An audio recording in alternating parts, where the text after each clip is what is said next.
Well, this is Gordon making his first garbage wall. He was invited to an exhibition under the Brooklyn Bridge. And that was an area where homeless were living in cardboard boxes. Also, you had a lot of veterans coming back from Vietnam, like this man, who, you know, were suffering from PTSD and other issues and couldn't get work and ended up on the street. So with the homeless encampments that Gordon was seeing, I mean, one thing that was very apparent was we all know New York City winters, and, you know, just having a cardboard box doesn't cut it. And he really wondered, you know, I just graduated with this degree in architecture from Cornell, like what would I do if I ended up in this situation? What could I do with what's around me?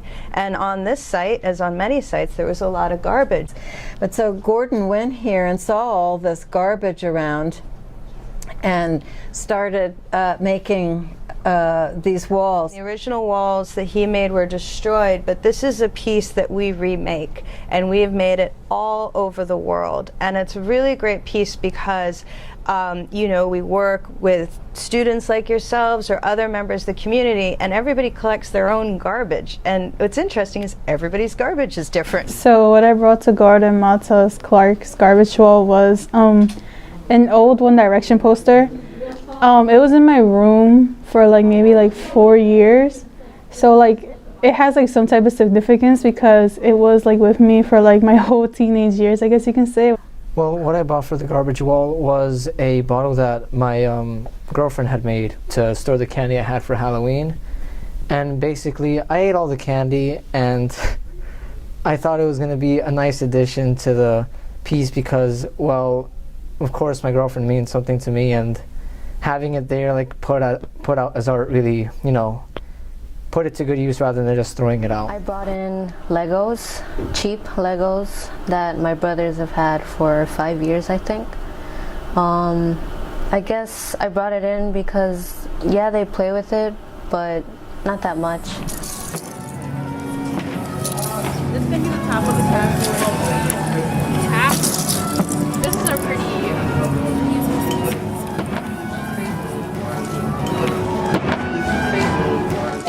Hi, my name is Deandra, and today we're building a garbage wall, and we're making Legos to put in the garbage wall. So tomorrow we can take off the cement and put it on the wall. We build it in layers. We build a wooden mold, start with the bottom, putting a layer of cement down, and then some of the larger, heavier things that we've found. So what you do is, typically for Portland cement, you do 3 parts sand to 1 part cement.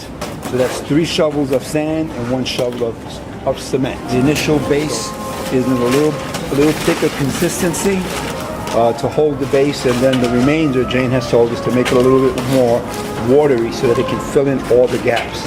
And that's where we are now. So we have to do this right now approximately every 10 minutes because it's just such a small tray that we have to mix consistently. Putting 4 shovels of cement, and now we're mixing it in so that the sand will be covered with the cement, and then we pour the water, mix it, so that everything is covered, and then we'll get a consistent mix. This is what he's doing now. And this is what bonds, this is what holds everything together. This is the glue that holds it all together. And after we've built the wall, then we take the mold away and we start cleaning off the surface, revealing what's underneath. So it's like Christmas. It's very cool, or archaeology. You start to discover.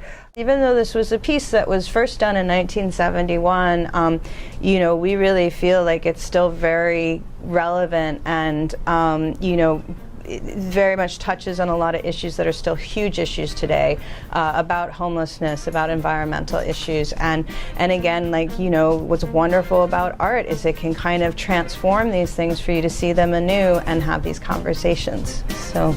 Yeah.